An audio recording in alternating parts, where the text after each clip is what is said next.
You are now listening to the voice of horror.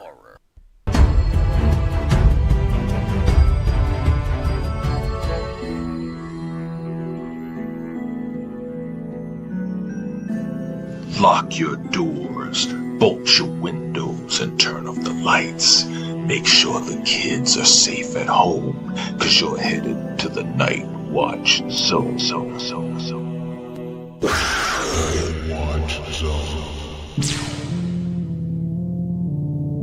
Let's get down to brass tacks. We'll do it live. Okay. We'll do it live. Fuck it. Do it live. I'll write it and we'll do it live. It's showtime!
What's going on? What's up, everybody? Here we are on a Thursday night, ready to enter the kill zone. You heard it right. Killjoy Jake and the Nightwatch Zone. It goes together and it makes the kill zone. I mean, it's about as easy as it gets. What's up, man? Oh, just ready to take Manhattan, baby. Ready to take Manhattan? You got it. That's right. And break down a trailer too, of course. Bro, I'm going to tell you what. Once I saw that trailer, my eyes popped out of my head, and we were right. We were absolutely right. It happened.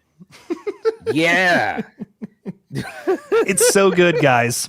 It definitely exists. Oh man, it definitely does. I mean, look, as long as you can get, some Kazakhstan cred, you can. What are we doing, man? Oh, sweet goodness. Yeah, no, the trailer, it didn't happen, bro. So let's all, have a moment of just whining and complaining about it because I was ready. I was so ready. I like, was, dude, I was ready for some more footage because I feel like we've talked the first trailer to death now. Yes. Like it's kind of perfect timing for something else, like right about now, and hopefully, maybe next week. I don't know, but I want something soon. Well, here's the thing. Okay, so we've literally crossed a month since that first trailer. We crossed past a month. To me, it makes perfect sense for one to drop at this point, because there's 3, correct? Now, am I correct in that? Because from what I've heard, there's 3 trailers that are going to be shown. Well, it's funny you mentioned that because that rumor kind of came from this, I think it was like an Alberta, Canada website or something like about like film trailers that are releasing. And they counted, I don't know if you're familiar with the YouTube channel Wilson Cleveland. Yes. He made a 90-second like faux teaser for Scream 7 using like footage from other movies and stuff. I'm pretty sure they counted that because if you look at the other trailers that are yet to be released, one of them is one of them matches the runtime of the trailer that's already been out, and then the other one matches the runtime exactly of 90 seconds, which I think is the Wilson Cleveland one. So I think that website's wrong, but that's, I don't know. I could be maybe it's a 90-second little teaser. I could be wrong. Hey man, I'd be down with a teaser, like the old school teasers from back in the day. Those were cool. Like, you get a little voiceover, maybe a couple flashing images, and then maybe a still shot of something cool, like, the ghost face mask zooming in on it or something like that. I'd be fine with that. Yeah, just something simple and quick, just like maybe something we haven't seen in the other trailer. That would be nice, just another thing to be kind of chewing on and talking about on these streams, right? Right. And outside of making videos and all that, just to give another tease of a scene without spoiling anything too big, right? Right. Exactly. Yeah. Don't give away anything too big. 5, please don't do that. No, we're on to you. So real quick too, for you guys, for joining us, we really appreciate it, and we see you guys, and welcome. We see Paula's in the house. What's up, Paula? Good to see you. John is with us. Hey, John. We got Samantha. We got Lindsay. You guys are always representing. We got the General in the chat. Hey, Val. Good to see you, and thanks so much, Val. I appreciate you. I just want to say that. Mary, hey Mary, hope you had a great Thanksgiving as well as everyone else here. I had a lot of food, Jake, and I'm gonna have to do some extra working out to take care of it, man. Seriously. Mikey, what's up? For the love of horror, what is up, bro? Good to have you, Jerry. Hope you're doing well, man. Seriously. Danielle saying excited to see what Stu clues there are in the trailer. Jake, let's park on that for a second, because I wanted to talk about some of the things we were thinking we might get, maybe some of the things we're hoping we might get, and maybe some things that we're afraid to get. What do you think of this comment as far as the Stu clues? Do you think we're going to get a hell of a lot of them, or do you think they might fake us out and pull back a little bit? That's a really good question, because I feel like this marketing campaign so far has been hell-bent on making us think it's Stu. Like it's just been every twist and turn. Everything's been leading back to Mr. Macher somehow, some way. And then we also got something today. I don't know if you even read about this, but Skeet Ulrich said that he's like definitely not involved, but Matthew is to a high capacity or something like that. So whatever's going on, it just involves Stu, allegedly. So I don't know. I guess what's going on in my head is that if it's not Stu, I say they just go nuts and make us think it is for the next couple of months, just to hopefully try to misdirect some people. But I think if it is if Stu is alive, and that's the big twist of the movie, I would start to pull back on it now. Throw it out there at the beginning real hard, and then kind of pull it away, so that now people are starting to think, okay, wait, well, what if it's this? What if it's that instead? So that by the time we actually get to the film, right, everyone's got a different theory. Everyone's like, every trailer should try to push a different character, different legacy character, maybe. I absolutely agree with that. I think it would be so smart for them to pull back and to try to throw us into a different direction. And ultimately, that's kind of, at least for me, the way that I think this could work if, and that is a big if, he is shown to be alive in the flesh. You know, get us thinking about some other things, the misdirection, and also another mystery alongside of it. You know, it's just like in the original Scream. You know, we're sitting there fixated on Billy, going back and forth. Yeah, he's the one. No, he's not. Maybe he is. Wait a minute. How could he have been if he did this? And then, of course, right up until the very end, you know, some people are still on the fence, not 100% sure. They might have been 90 or 95% sure, or just taking a guess, a shot in the dark, but we still didn't really know. And then when it was revealed, it's like, oh my God, that's so crazy. Wait a minute. Oh, Stu too? Wow. You know, I really do think, and maybe that's too clean. Maybe that's like a big fan wish, you know, to almost have it be it, because that is kind of parallel, you know, having us have one misdirect and then boom, Stu's revealed to be alive. You know, it's very parallel to 96. Maybe that's too clean. Maybe that's boring. But I do think if he is alive, one of the best ways for that to come to fruition is to have another great mystery alongside with it to almost throw us off, to make even the most diehard Stu truthers think, oh, wait a minute, maybe he's not alive. And then, bam, the rug is pulled out underneath of them. Yeah, there's got to be something else. Right, there's got to be something else on top of that if that's going to be the case, because everyone and their mother is thinking that it's Stu Macher in this in this new movie. I mean, just look up, like, it's hilarious. Look up Scream 7 right now, just in the YouTube search bar. I encourage you all to do this at home if you have like another device handy. Just look up, like, see what pops up when you look up Scream 7. It's 60, 70, 80% something about Stu Macher. Like, everybody is thinking it's going to be Stu Macher coming back to life. If that's the big reveal, no one is going to be shocked. Like, that's, you know what I mean? Like, there's got to be more to it than just Stu has been alive this whole time. Like, that's just not going to make the cut anymore. Right. So I like the idea of a bit of a distraction, you know? I think that could work. I don't know. I'm open-minded to it, at least. Absolutely. Jack, what's up? Jack's like, where's the trailer? It has definitely not been released yet. We're on standby is what we're on. That's what we're on, man. What's up to Erica? Good to see you. Hope you're doing well. And everyone else jumping in. Thank you so much for being here. Jake, let's look at this, Danielle. I know a guy that knows a guy that knows a girl that knows a guy that knows a girl that says Stu lives. There you go. I love that. I love it. Jake, if this trailer came out today, what is like one thing that you think you definitely would have been psyched about if it was something different that we hadn't seen in the first trailer? I'd love to see another good, maybe another tease of a new not jump scare, a chase scene or something. You know, I feel like we've only gotten like a few different sequences really teased to us, and I hope that's not it. You know, I hope that's not all the scare sequences we have in the movie. I'm also wondering, like, you know, a big thing for me is what's the third act looking like? Like, are we at Sydney's house for the third act? Is that kind of where we're going? That seems like it's being teased as a big setting. So I don't want to know too much about the third act, but I am curious, you know, maybe to see another big set piece in this one. What's up with that? There is also this rumor that we're going to the high school at some point. We haven't really seen any of that, at least I don't think.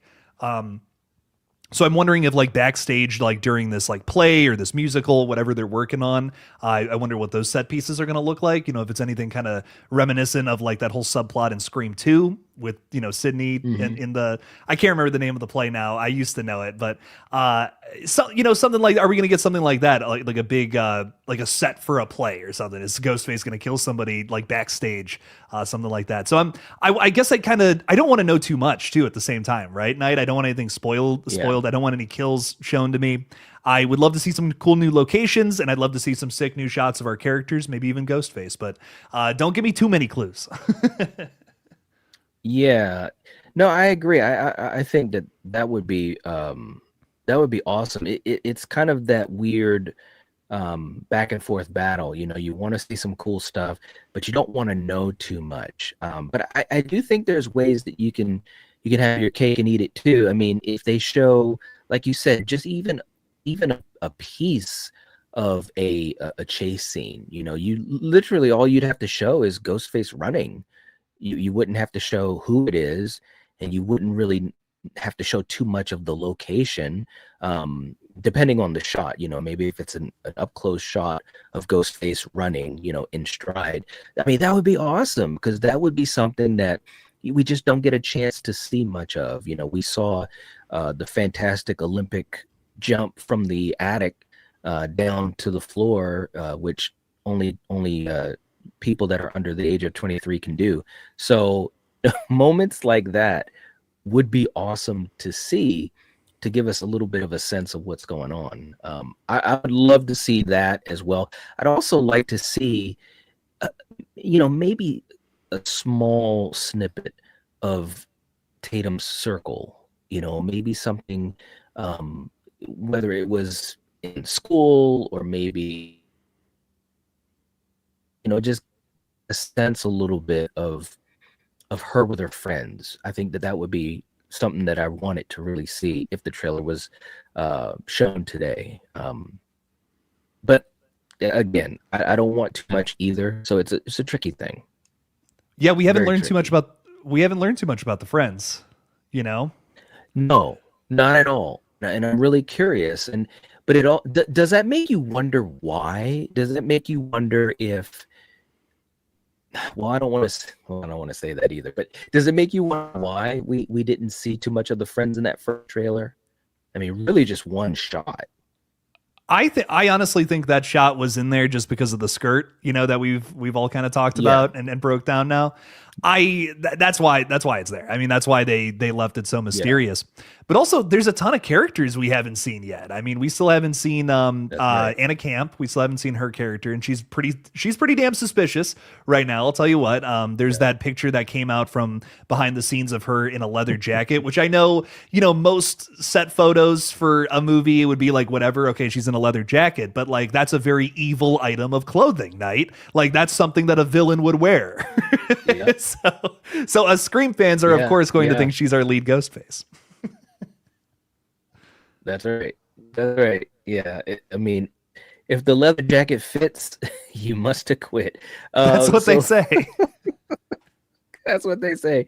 Real quick, let me just say thank you to Jerry for the gifted membership. We really appreciate it, man. Thank you so much for all the support. It's awesome. And Val, thank you so much for putting in all the links. You got Jake's channel link right there. We'll have that in some more. Thank you so much. We appreciate that. And let's see, we got Melissa in the house too. Thank you for being here. We appreciate you, Melissa. And Nightfall's, we hope you are doing well. And we got Sarah. Sarah's in the house. Sarah's probably as upset as anyone that this trailer didn't come out today, man. Like, this was crazy. Absolute pandemonium. Let's see who else. We got Jack with the channel member anniversary, 19 months. Thank you so much. Thank you. We appreciate all the support, bro. Seriously. Saying I'll troll the world again. Give me a couple days. 19 months, can't wait to come up, show off my Michael Myers mask collection. Yes. It is a very cool collection, man. Thank you so much.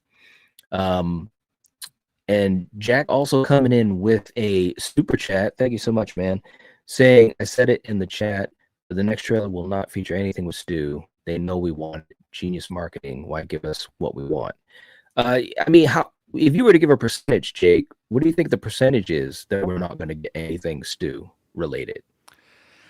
I don't know, because the whole I mean, I guess I'm not 100% sure, because here's the thing, I'm just sticking with my guns here. Like, if Stu's alive, I think they're going to try to make it, they're going to try to pull back now. Like, they're going to introduce the idea, so maybe it could be Stu, because obviously there's so much of this movie that involves him. I think with the next movie, the next trailer, I mean, they could pull back. But I think if it's not him, I think they're going to just go full force into this. Every single trailer teasing some sort of connection to the past, teasing some sort of legacy character return, or whatever they want to do to kind of make us think it's Stu the whole time. I'm really, really concerned that it's just going to be like a deep fake thing. And that's that's something that I just think could, like, actually, I don't want to say ruin the movie, but it's just something that I just don't think is going to translate very well on screen. I'm almost at the point where I'd rather just have Stu come back, just bite the bullet, like, just rip the Band-Aid off, let's just do it, rather than, like, Ghostface trying to FaceTime Sidney Prescott as pretending to be Stu Macher or something. If that's the shot we get in the trailer, and it's just like, oh my, that's not going to bode well either. But I don't know. I'm really thinking that if they're going to say Stu's dead, Stu's not in this at all, I think they're just going to go nuts with the marketing and say, yep, it's probably Stu, just keep suggesting it at every corner, because that's all that people are going to talk about, opposed to what's actually happening, right? And that's what good marketing does. Right. It just teases the concept. It says, hey, more's coming, and doesn't spoil everything that's about to happen.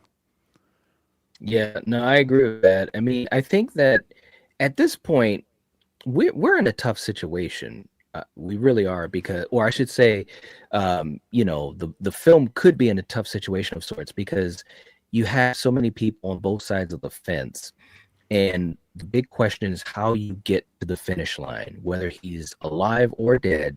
How are you going to reveal that in the film, make it make sense, and also kind of, I don't want to say cater to both sides, but make both sides of the fence feel good about that choice when they leave the theater?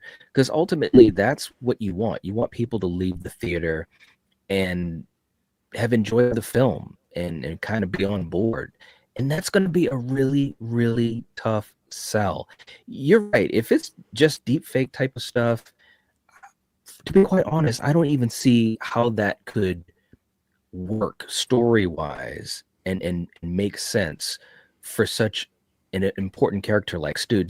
And again, it might happen and they might do a great job with it. I'm not saying it's not possible, but to me, it seems like I can't wrap my head around it. Do you see any way where the whole deep fake thing, if that's all that it is there any way you can see how that could work? I don't know, man. I think doing the voice, like the voices or whatever over the phone, it's kind of like Kevin Williamson's own play on Scream 3. And I like that because he didn't really get to write that movie. He didn't really get to be super involved with that one. So this is kind of him, doing his own thing with it. But like the deep fake thing, here's what doesn't work for me about it. It's because it's Scream, it doesn't work. If this was like an original horror movie or something, and we're coming up with like deep fake videos and we're assassinating someone's personality, maybe that's the concept. Like, okay, that's something else, but they're never going to do something like that in Scream because that's just not what this franchise is, what it would likely be is like, the killer FaceTime Sydney and it's Stu's face on them, and it's like, I'm alive, Sydney. That what doesn't work about that is that it's just scarier when it's a voice over the phone. Why? I mean, ask yourself this: why have they implemented landlines into the last two Scream movies? Nobody uses landlines anymore. Why have they done that? Because man, the phone call is terrifying. I mean, I'll be completely honest with you, Knight. I get calls on this from all day long from random numbers, and I'm like, why do you have my number and why are you calling me? There's a little bit of fear, when that happens. Right. If I opened it and it was a FaceTime and it was just somebody's face right there, I'd be like, oh, it's a human being, whatever. But it's because it's a voice without a face. It could be anybody on the other end. That's scary. Right.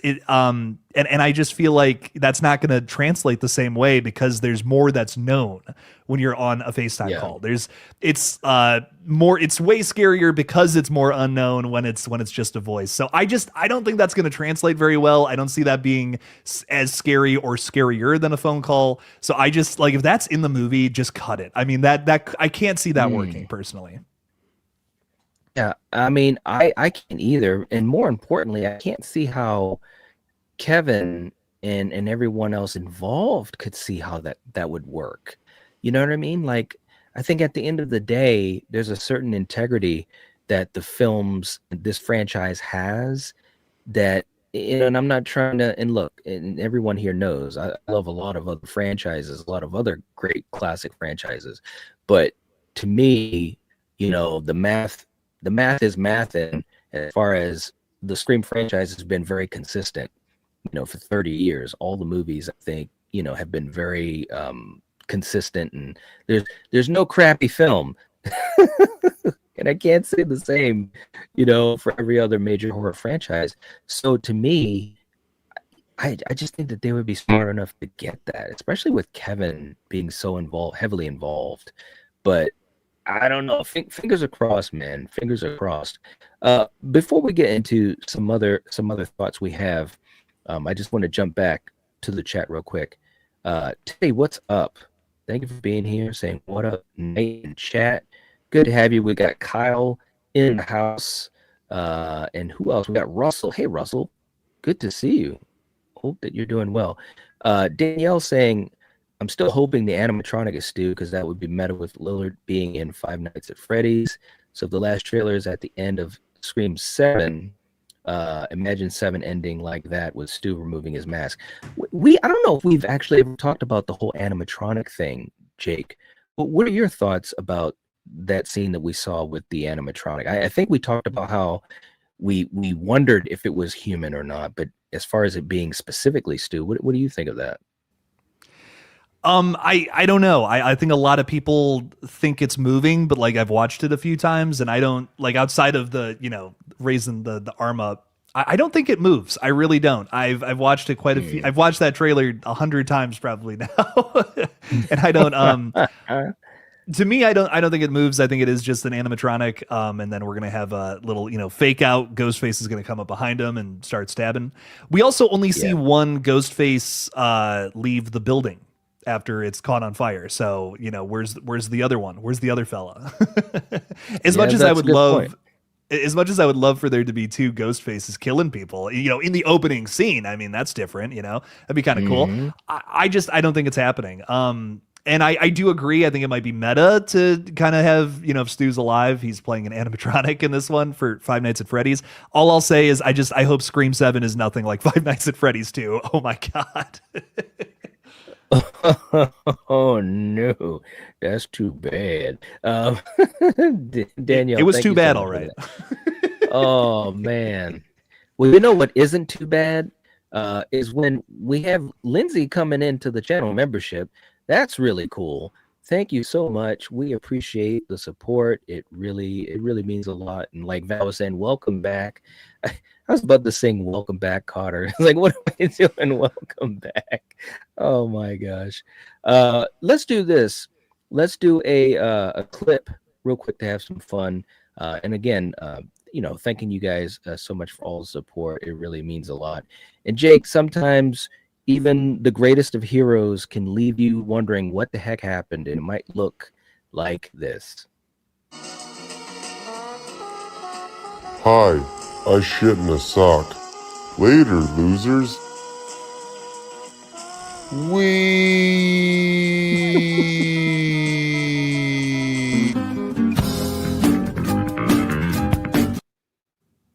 There we go. Oh my God. There we go. Oh man. All right. So we got Jack coming in again saying, truth be told, we never saw Stu's body being taken to an ambulance by the coroner. No, not at all. Jack, you got to tell me, so is that the biggest reason why you believe Stu is alive? I'm really curious to hear, man. You have to let us know.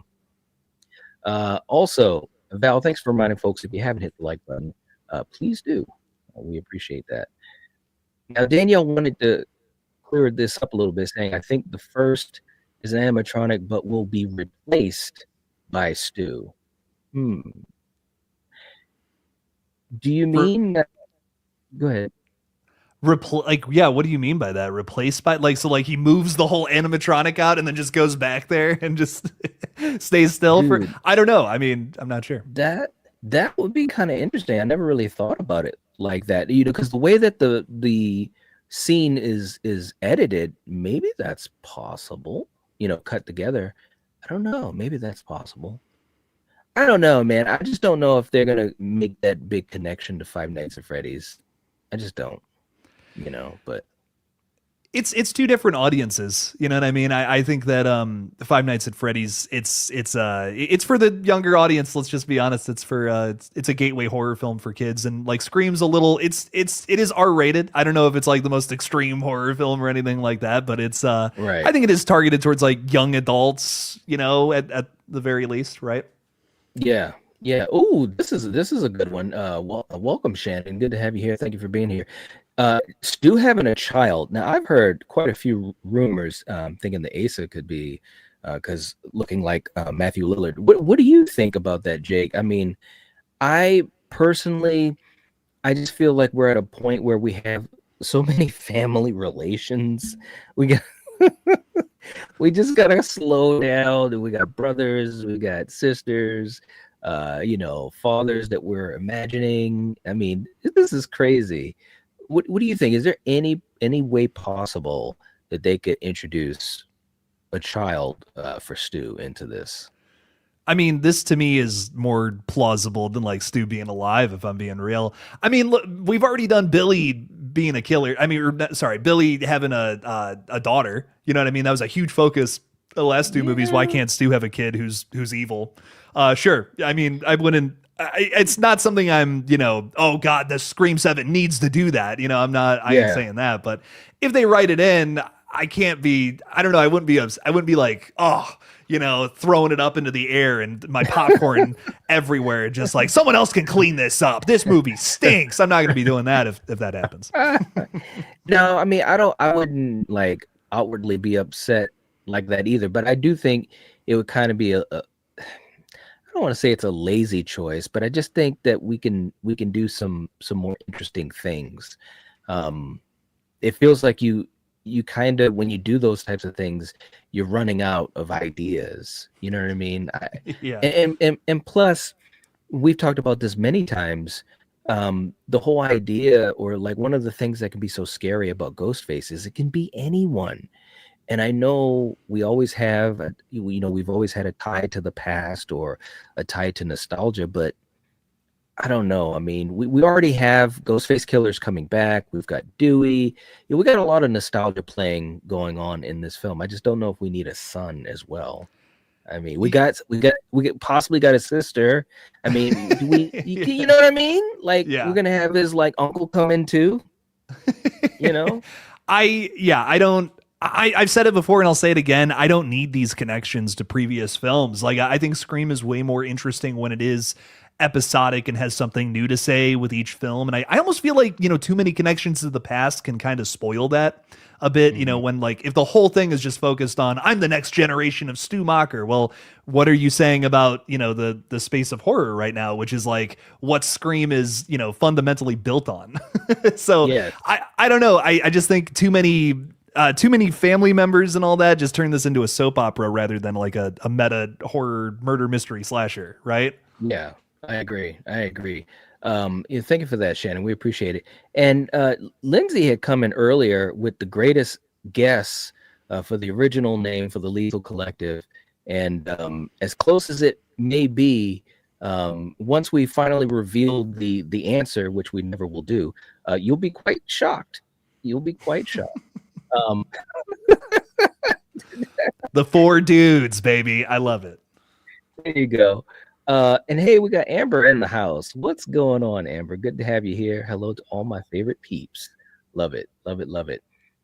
Great to have you here. Hope you've been doing well. Hope you had a great holiday, and definitely some good holiday times coming forward with Christmas. John saying thank you for the continued clips. We appreciate that. You're welcome.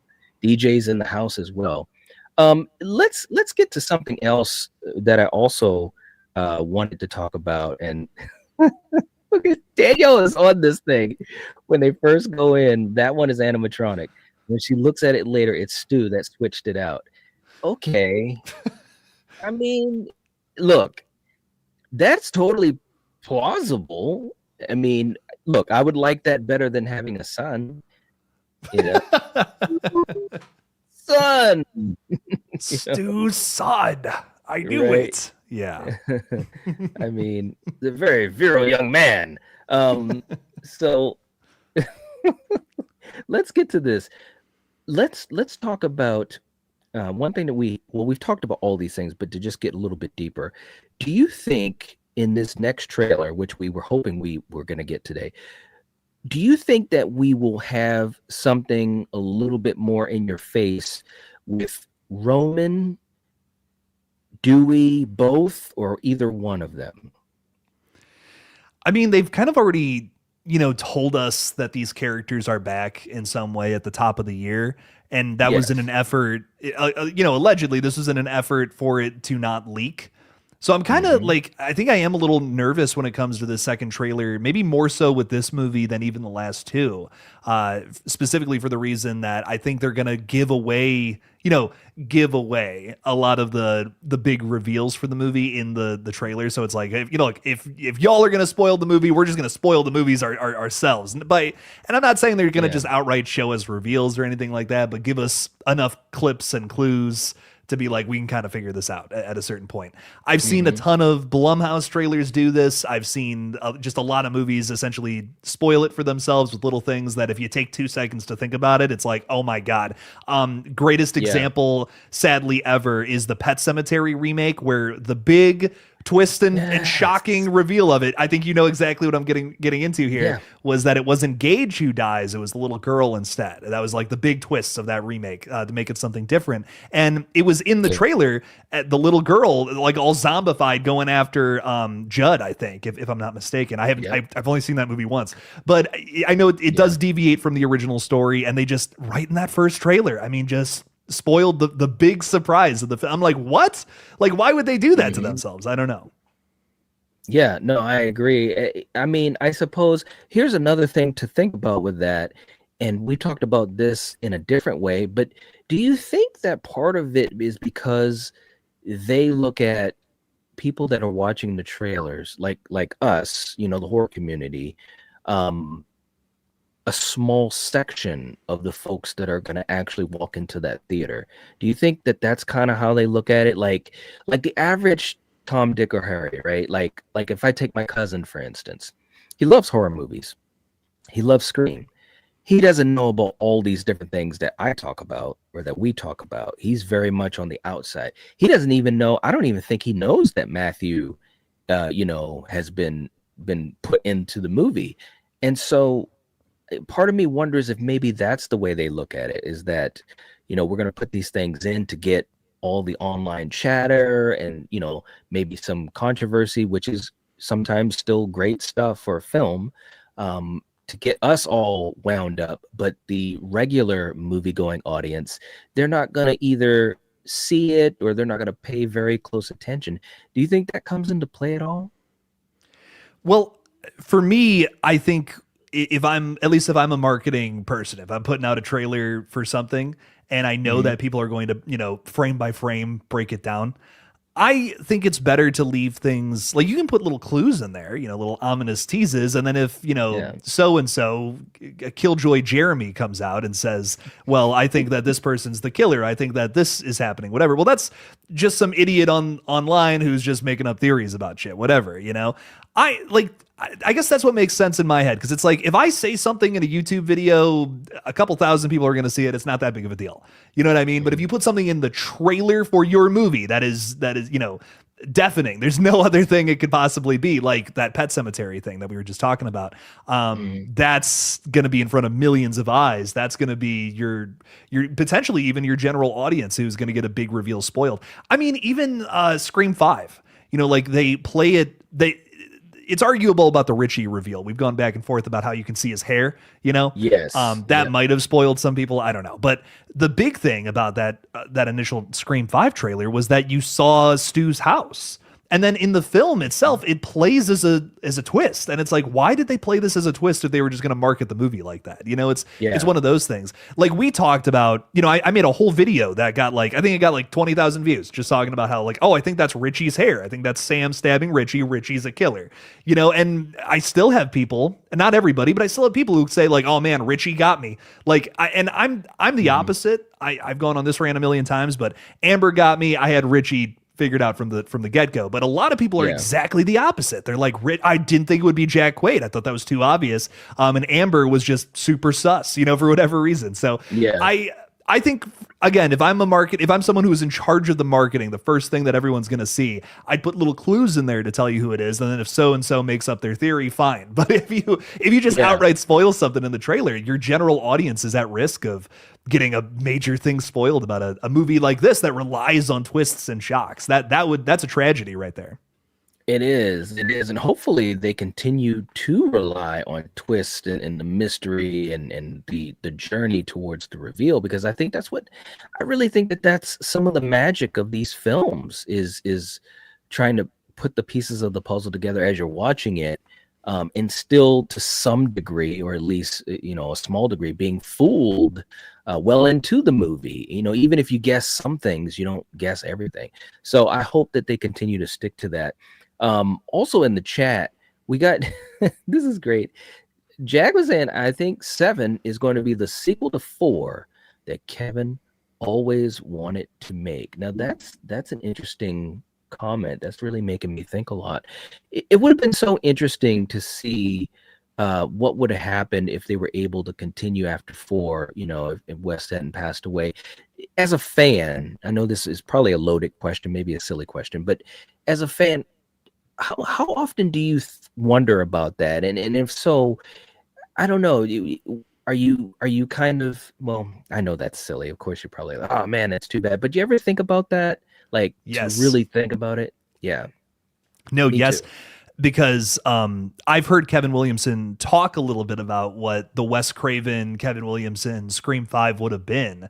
And it sounds to me, it sounds awesome. It sounds like a Scream wet dream. I'll be completely real. He talks a little bit about how, the original ending for 4 was going to be Jill just gets wheeled away and everyone thought she was the victim, and it was going to be following her to college. And then another ghost face pops up and says, it's basically, I know what you did last summer in Scream. Another ghost face somehow knows that it was Jill Roberts that was the killer originally. I would kill to see that story. I don't think I want to see Sydney dead. I think that story could almost only exist if Sydney was dead. But I just, that kind of movie sounds so interesting to me. It's like it's literally Ghostface versus Ghostface, and you're in on one side of it. You know what I mean? That just sounds like total debauchery. It sounds like an even more chaotic movie than anything they've produced before. And it still sticks to the core principles that make a good Scream movie. We still have a murder mystery going on, but we're from the perspective of a different Ghostface. I mean, that's where I heard that pitch from Kevin Williamson, and I'm like, and that's why I made my fan film, because I was like, that's so cool. Like, that's such an interesting character to follow through that madness from the other side. You're kind of seeing it from both sides at the same time while still having a murder mystery. I love that. I think I would kill to see that movie, travel to another dimension and see what that would have looked like. Yeah, no, I totally agree. And that's a good point, man, because, with your film, you were able to kind of tap into that.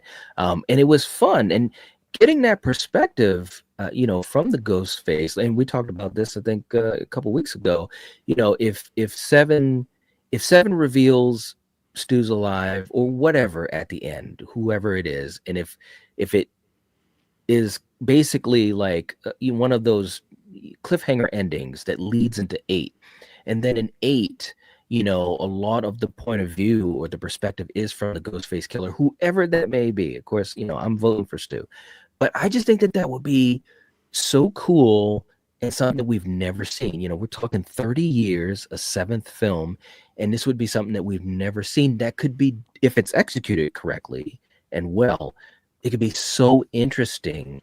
And I mean, I'm already thinking about the videos that could be made, the conversations that could be had, how rankings could like totally be exploded. Like it's just crazy.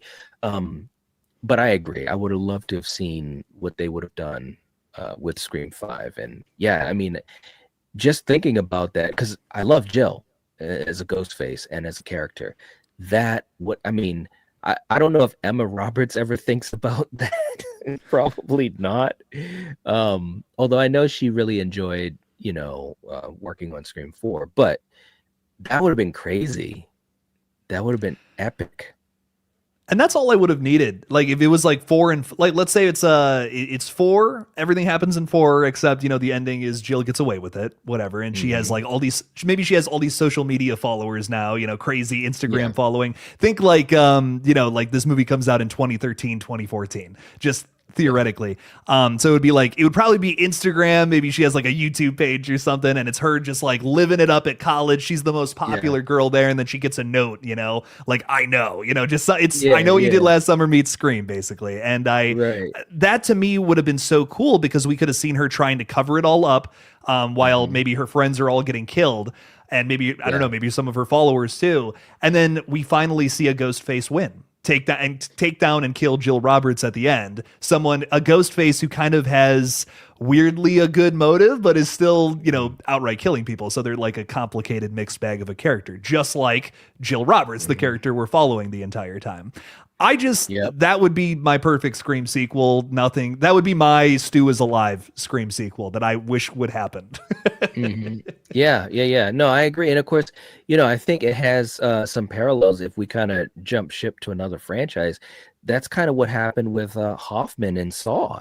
We had a full Saw movie where he's basically trying to cover up his tracks because he was found out by the FBI agents, Perez and the older guy that was Strom's higher up. And so he's trying to cover his tracks, and eventually he has to make some choices and take out some people. And it was interesting because it's like, okay, am I rooting for this guy? He is the villain. He is a cold-blooded killer. It's just, it's crazy. It's crazy. I still love Saw 3D. I don't care, man. Saw 3D rocks. I might have to rewatch. I haven't watched it in a few years, but I think I told you this. I can't remember, but I did rewatch Jigsaw just to see, what's going on, because I think someone in the chat said it was dog water, as Fate says. I didn't hate it. I really didn't. It's a Saw film. It's weak. But it's not like I was like, turn this crap off. You know what I mean? I think it's got better traps than Saw 3D, but like weaker characters and just a way less interesting plot, at least for me. Yeah, I can agree with that. The traps are better, but the characters don't pop as much, which is too bad, because I think most of the Saw films, if not all of them, I can really get down with the characters. I can connect with them very easily. So yeah. John saying, I think McKenna Grace will be a Ghostface killer too. Let's talk about McKenna. And earlier in the chat, someone was saying McKenna could be Stu's daughter. So here we go. I mean, and I know we've hit upon it. We saw the skirt. We know what's going on. Percentage wise, how do you think that she's Ghostface? What would you give for your own personal percentage? Well, let me put it this way. I'm only suspicious of 2 people as of right now, and one of them is McKenna Grace. So, I mean, yeah, like I am pretty dead set as of right now, and I know the chat. I think every single chat I've seen for the last 48 minutes has like 3 and 4 chats have had the word Stu in them. But I think genuinely, my guess right now is it's Anna Camp and McKenna Grace. We're gonna get our first female duo in Scream, which has never been done before. And it would kind of give. I also feel like doing like a mom and a daughter as a Ghostface duo. Like that's an interesting dynamic. That's something new. That's something we haven't seen. And I feel like that could be Anna Camp and McKenna Grace's character. I don't know, but I will say McKenna Grace wearing that skirt is super suspicious. McKenna Grace fits the bill of what they're looking for from an actor who can portray a Ghostface character, someone who can hide in plain sight, seems super innocent and fun, but also can do the killer menacing act when everything has been revealed. So if McKenna Grace isn't a Ghostface killer, it might actually be a missed opportunity. Yeah, no. I agree with you. It definitely could be a missed opportunity. It's kind of like when we were talking about 6, when we knew Samara was toast. And I think a lot of us, I know I was kind of sad. It's like, yeah, she would have been awesome, in the film, to whatever degree. I'm not saying she had to be a Ghostface killer, but just have Samara Weaving in Scream 6. I mean, that would have been so much fun. But I agree. It could be a missed opportunity if it's not McKenna. But how about this? Okay, so we've got the mom and daughter Ghostface team. Do you know me? I'm always trying to add another. What if they've got a third Ghostface? Let's take Stu out of it for a moment. I'm gonna ride down that area with you. So let's take Stu out of it for a moment, physically in the flesh. Okay, so if it's Anna and McKenna, do you think that there'd be a chance that they'd have a third Ghostface, a guy, who, is a little bit more of the, if we need to really, do some heavy hitting, he's the guy that they have working in on the kills. Would that make sense? Or do you think it would be cooler just to have the mom and daughter tag team? I'm a big fan of movie magic. I think a lot of people, especially when you come online and talk about movies and stuff, it's things have got to be logical. Things have got to make sense, or it's not gonna work in my brain or whatever. When it comes to a good story, when it comes to just doing something that's shocking and surprising, I guess that there's things that bug me, and there's little things that bug me, but there's not too many. I think things along those lines that really get under my skin. I think it's just, for me, like if honestly, a big thing that gets brought up is they're like, well, why do they have this tall actor, stunt actor playing Ghostface when then it gets revealed to be, 5 foot tall Amber? I think what's interesting to me about that is that it's cinematic language. You know what I mean? It's saying that we have a different stunt actor in each scene portraying the character. So you can't figure it out based on height. Where's the fun in that? Like, you want to be able to figure out who it is because a little 5 foot Ghostface is running around stabbing people. Well, obviously it's Amber if they were to do that, right? I think about Thanksgiving a lot when it comes to this conversation, where they literally had multiple actors, not just Patrick Dempsey, but also Milo Manheim in Thanksgiving, like play the different variations of John Carver, the killer in that film. They had all the different red herrings, like donned the mask at one point, to run around as John Carver. And I think that again kind of makes you think, oh, well, that at that point, like, he kind of had the mannerisms of this character who I think is suspicious. Again, cinematic language, I think, is such an important thing when it comes to a murder mystery and misdirecting us. I like that. It doesn't have to be perfectly logical. I don't need to know, exactly the ins and outs. It's like in Saw, is it Saw 3? Is that what I'm thinking of? Where they literally had to write Hoffman in because it's like, well, how did was it Saw 3 or Saw 4? I can't remember. Saw 4. Is it Saw 4? Okay, yeah, because they had to write Hoffman in to say that he was the one that lifted up the one lady so that she could be in the rib cage trailer. Yeah. I'm going so off the rails. I'm sorry, but it's okay. I don't know. I guess my point is that that stuff that doesn't bug me. I know it bugs other people, but I think it's just more interesting if anyone can be underneath that mask, no matter who it is, because that's just that serves the surprise, that serves the twist.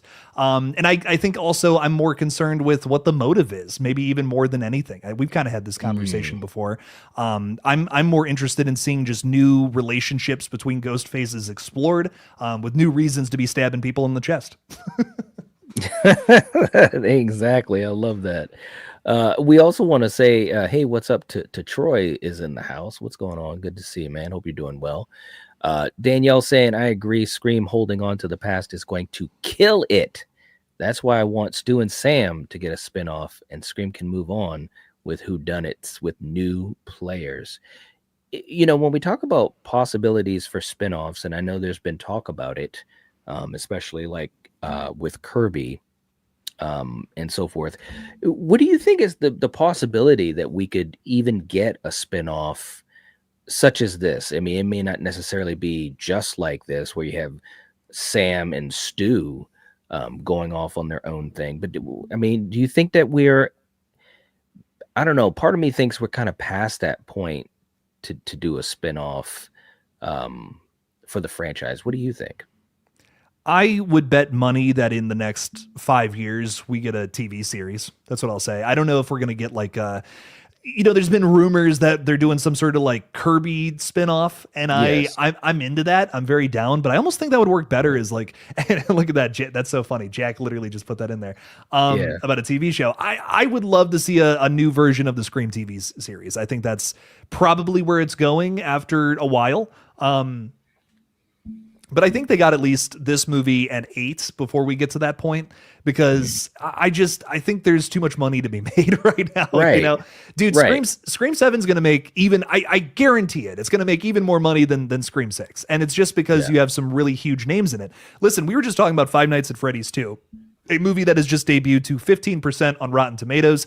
I genuinely think it's one of the worst releases of the year, even though I think it's a little better than the original. I'll give it that. That movie's still going to make like $300 million at least, and probably, outgross its original. It has too much star power to fail. And Scream 7, it is the same thing, even though we have a bunch of people claiming that they're going to boycott it. I'm telling you, it's going to make more money. I promise you that. I would bet every dollar in my bank account on it. Yeah, no, I agree. There's almost no way that it's not going to kill it in the box office. That trailer, it's funny, like you said, put it in your search or whatever, and you see what pops up. Everybody was talking about the trailer. People that don't even talk horror, okay, were like, "Oh yeah, I saw the Scream 7 trailer today. Wow. Did I hear Stu Macher in there? I haven't seen him in a while." Everybody. People, look, there were people that their niche was like playing cards, and they were like, "Hey, Scream 7's coming out. Let's talk about it." I'm sitting here like, what are we doing? No shade though. But so I just really think that it is going to be very successful. It's going to be very popular if they play their cards right. I mean, look, you're going to see it, when it opens. I'm going to see it when it opens. Hopefully I won't be too far behind you. But just imagine if they play this the right way with the story and how things unravel and so forth. This could be, bro, we could be talking about this thing for a long time. We really could. I mean, yeah. Well, dude, if this movie makes like $200 million, I mean, they're going to do a whole new trilogy. I mean, that's for sure. Yeah. They're only going to take it to TV if they start to wane, I'm looking at, what happened with like Halloween, for instance. Like, obviously that first movie made like, I think it was like $218 million or something crazy like that.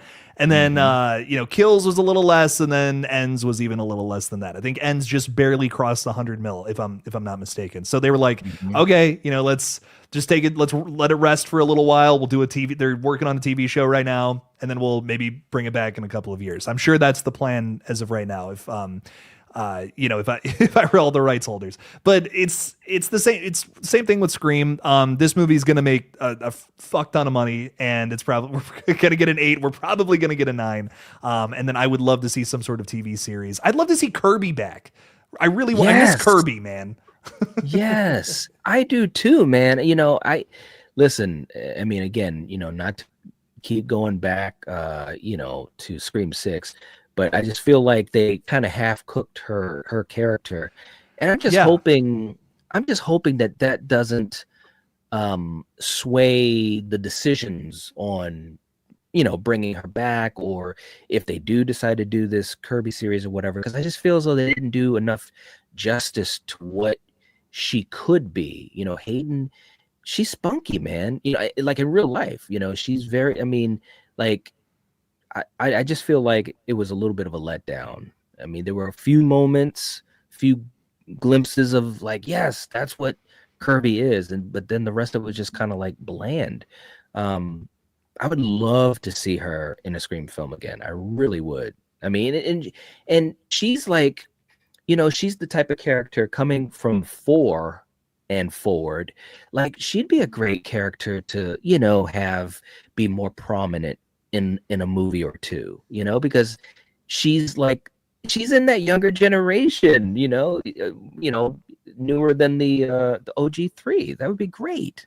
I don't know. And man. there's still so much character work you could do with her too. Hayden can lead a feature. I mean, I've seen her in other stuff where she's great. I'd love to see, and like you were saying about 6, just her character was just didn't get enough to do, just didn't really have a real purpose of being there. If she were to lead a feature, like lead an investigation against a ghost face, I think that would be just such a really rich movie that pushes that character forward and just gives a good reason to be like, yeah, this is a, FBI agent Kirby. Like, just really put that character in concrete and say that she exists in this universe. Yeah, I agree. Another good comment here, and I'm trying to catch up with folks. Amber was saying, anyone think that the chick falling onto the Ghostface knife is some kind of role play for the Airbnb? The knife looks very fake and flimsy. Is there any way that this is all just a fake out for us in this trailer? Man, this has got to be the kinkiest couple ever, man. They're into not only are they into like some knife play here, but I mean, she's jumping off of a chandelier. I mean, man, this is like they've done everything at this point. If that's where they're at, they got to go to Stu's house. I'm not going to go any further down that trail, but crazy if that's the case. Super crazy. Yeah, no, I don't know, Amber. That's a tough one. That is a real tough one. Hey, and also you gotta love this. The people are still trying. So you gotta listen to this. Eric was saying the way it keeps being brought up, then to say it, never to be revealed. That's just mean. Listen, look, when someone finally guesses what the original name was, and they never will, we will admit that that's the right answer. It's always been there. It's always been there. It's always been there. Always. Let me say it again. It's always been there. Let me ask you this, Jake. At this point, all these years we've been doing this, is it interesting to you that it's never been guessed? Like, we all really thought that someone would guess it. All of us. Like, honestly, all 4 of us said someone's gonna guess it at some point. Dude, you can get. Listen to me right now. Listen to me in the chat right now. You can guess it. Like, with all the information that has been presented. Like, and I'm not even talking about the clues we gave you on the other live stream. Like, you can, with all the information that is currently. I don't want to say any more than that, but you can figure it out. I promise you can, like, and it's so funny. Like, if you guys do figure it out, you're going to be cracking up. Oh my God. You literally going to be cracking up. And I don't know, man. John said 2.5 ghost face. Val, Erica Revolt is coming soon. They're going to, it has something to do with all of us. Right? It has something to do with all of us. Craven didn't like it. I don't, I don't know. I'll shut up. It's right there. Like, it's right there. There we go. And we got DJ coming in to the channel membership again. Thank you so much, DJ. We appreciate that, bro. Awesome stuff. Thank you so much for the support. We greatly appreciate it. Let's do another.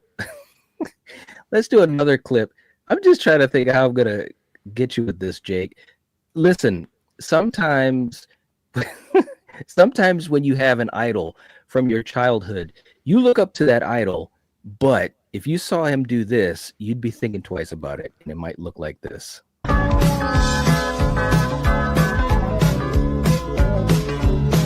Budweiser, you created a monster, and they call him Frankenstein. And the tavern down the street is a laboratory where he makes the transformation all the time. There we are. Pause. Hit a pause. What did I just watch? What? Exactly. Oh man. Whew. Did he need money or something? Like, what's that from, man? That's crazy. That was not AI. That was real. That was real. Oh, that was, man. It was beyond real. It was from a movie called Rhinestone from back in the day. I need to watch it now. You do. Last thing I want to say on the Collect with Me, it's always been there. Always. DJ also coming in with a super chat saying, if I join the Patreon, do we still need to join in the membership on the channel? Now, that is a good question, DJ. So there are actually two different ways to support the channel. And if you are a part of both, which I do believe you are. I mean, that's double the support, man. Thank you so much. I mean, if that is what you want to do, I'm not sure if you are on Patreon or not. I know you were, but we appreciate it, man. I mean, every little bit helps us to do everything we do. So thank you so much. Seriously. Shannon also coming in saying, who's Ghostface out of all the cast, do you think? Well, I think we kind of covered that because we got two guesses, and, and they're both ladies. One's named Anna, and the other one's name is McKenna. Yeah, I mean, that's where we're at. I mean, and I don't think it gets any more simple than that. It's just like those are the two that jump up at me. If I want to be specific, and I know we've talked about this before, Jake, Shannon may not have heard it, but first of all, McKenna, she's in the friend group. That would make total sense that someone connected to Tatum, however close or not, would be a Ghostface killer, you know, because you kind of have to have that in, right? Like, so it would totally make sense that McKenna is a Ghostface killer. And again, like you said, as an actress, has all of the qualities that you would want, the name, it makes sense. And if they are going down this route, because we haven't seen Anna Camp, she also fits the bill. She also, in my opinion, is going to be revealed as Leslie Macher. You basically have this, and if they are mother and daughter, that would be even more, you know, the butter on the toast, because you'd have a mother-daughter Ghostface team versus a mother and a daughter in Sydney and Tatum. Boom! It almost sounds too clean, but I mean, Billy was a killer, and that was really clean, and it worked out pretty well for them in '96. What do you think, Jake? Is it too clean? I think that this franchise loves dark reflections. This is even a theme of Scream 3, if you remember. Yes. I think it's exactly that. You know what I mean? It's literally a dark reflection of the main relationship that's on display here. You know what I mean? We have Sydney and her daughter. This is the big new development for Sydney Prescott as a character. This new relationship that she has that we've never seen before. We've never seen Sydney be a mother. Right. The motive obviously has to do something, or the story in general, just it has to be about that a little bit, right? So to have a mother and daughter duo that is evil, you know what I mean, and going after them, it just feels like that dark reflection duality kind of storytelling that we have seen before in this franchise. So I think it just works, and here's the thing, it feels familiar. It doesn't feel like it's copying anything, right? Because Roman, sort of a dark reflection of Sydney. Now, you know, Sydney and Tatum, the lighter reflection, maybe, of Leslie Macher and daughter. I think that could be fun. I think that's actually kind of a cool new twist. And even if we are right, you know, even if this is a theory that ends up being correct when we get to the movie, it's obviously going to be explored in ways that we can't perfectly predict right now, and that's the fun of it. You know, I think we mostly had the killers for Scream 6 pegged down, didn't we? You know what I mean, for the most part. Dude, Dermot Mulroney, I mean, he was so obvious for the longest time, but there was still a conversation to be had about how they're going to execute that, how they're going to do Richie's father. And love it or hate it, you know how I feel about it. I still think it is interesting, and there's stuff to talk about. There's stuff to dissect there. Yeah, no doubt about that at all. I agree. Again, you know, the journey is so important. You know, it's really more important than the destination. You know, because that's really what's feeding us about the runtime of the film.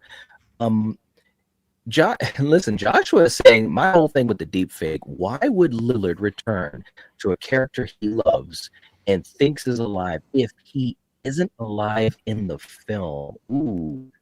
What are we thinking of that, Jake? We've touched upon that a little bit too in conversations. What do you think? I mean, does that not line up with what Matthews said, about Scream 7? He seems to be really worried about coming back and potentially putting a blemish on the legacy.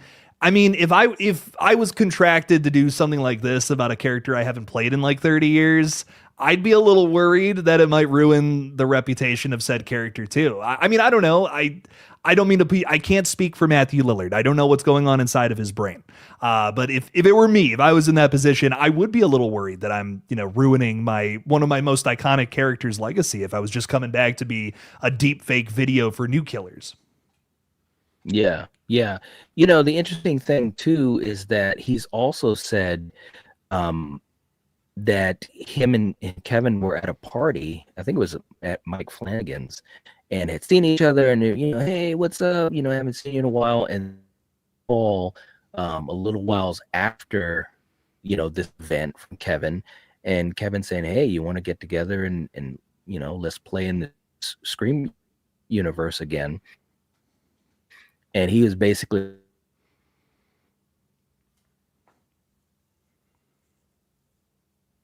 told me back then. Again, I don't know. It just seems like I think he just genuinely loves being a part of this universe, and maybe he would take that chance, even if Stu's not alive. I can't say that he wouldn't 100%. I don't know. I really don't know. It's tough. You cut out like right in the middle of that. I'm so sorry. Oh, okay. No. Well, what I was saying is that, he was at this party with Kevin Williamson, and they were kind of doing a little bit of catching up. And then the party was done. I think it was maybe 2 weeks later, whatever. He got the call asking to be in the film, and he was immediately like, yeah, let's do it. And he was even saying to Kevin, why didn't you tell me back at the party? And I just feel as though that he loves this universe so much that I can imagine that even if he's not alive, he's still behind it because he just has so much love for it. Yeah, no, I totally agree. I mean, he came back for the metal ghost face. You know what I mean? That's him in Scream 5 with the flamethrower. Yes. Oh my gosh. Man, that was so cool too, man. You remember when we were like, yeah, that's going to do this, it's going to do that? We were all over that, man. Oh, man. Amber's saying if it's deep fake, the entire movie is ruined, though. And I know a lot of people feel that way. We'll have to see. I don't know. Either way, it's going to be interesting. Now, as we start to wind down a little bit, I know we're running a little long here, Jake, but any final thoughts about the possibility of what we see in trailer number 2? And also, if you were to try to get, I know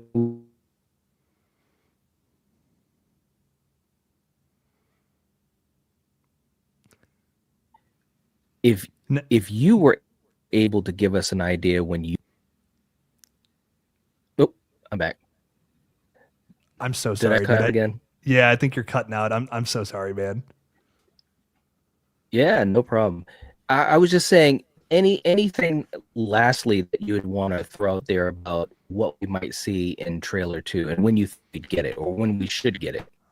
Yeah, trailer number 2. I'm really hoping it's coming soon. I think we got to space them out good enough. We can't just be releasing all the stuff now and then nothing in, the month before, right? We're probably going to get a lot more marketing come January, February, of course. But it would be nice to get a trailer 2 in December around the holidays. A lot of people are looking at their phones right now, and with their families, and we're chilling. We got time off. This is a good time to release something. I also think it would be nice to have something else to talk about, something else to break down that isn't too spoilery. That's always that's always a tough ask. Everyone's got a different gauge for what they feel is a spoiler, what they feel isn't. I mean, I even feel that first trailer spoiled multiple deaths but I don't care because it's characters that I personally said was like, I want these characters to die. I think it'll better the story. So I'm weird about that, right? Everybody is when it comes to Right. things they don't want spoiled about movies, but I'm hoping it's not too crazy, but give us enough to have a chat about it, right? Have to inspire some thoughts, come up with some theories, because that's the most fun part about this period night is just coming up with crazy theories about what the heck is happening in this new flick. So I hope more than anything, trailer 2 does 2 things: don't spoil anything, but give us some new thoughts and theories. Yeah, if they can do that, that would be absolutely amazing. I would love to see that. But we'll have to wait and see on it. I hope that we get it soon, though. I really, because again, I think spacing it out would be so smart for the film. And we're past a month since the last one, and it would be great to have some great conversation and more theories heading into the new year. And the final stretch before we see the film in February. So, anyways, guys, we appreciate you all hanging out with us tonight. We always love getting a chance to talk with you guys. And Horby, what's going on? Good to see you too. Maybe they have a fall guy like Ethan Embry, perhaps. Yeah, you never know. You never ever know. We'll have to see. But seriously, if you guys haven't had a chance to subscribe to Jake's channel, make sure you guys do that. We've got his link in the chat, and also the gaming channel. Jake, let me also throw this at you. With the gaming channel, any big things coming up on the horizon? Well, we're covering the Terrifier game right now. We're probably gonna have one more big stream of that. Next up, though, I'm gonna try to be covering Resident Evil Part 9, which is coming out the same day as Scream 7, which is insane. Isn't Like, that what are fun? the odds of that? So we got a lot of Right? things happening right at the end of February. Hell yeah. Look, man, like I said, it's amazing that you're doing the gaming channel as well, man. I don't know how you put it all together with your time. It's crazy. Absolutely crazy, man, but much love. For you guys, thank you so much for hanging out. We appreciate so much. We didn't get to everyone. If you have any other theories or things you want to talk about, throw them in the comment section. We'll talk about it as we always do as a community. And we will catch you guys next time. Next week we'll be on Jake's channel for Zone. So take it easy. And as always, if you're watching this, if you're listening to this, you are the Nightwatch. Peace.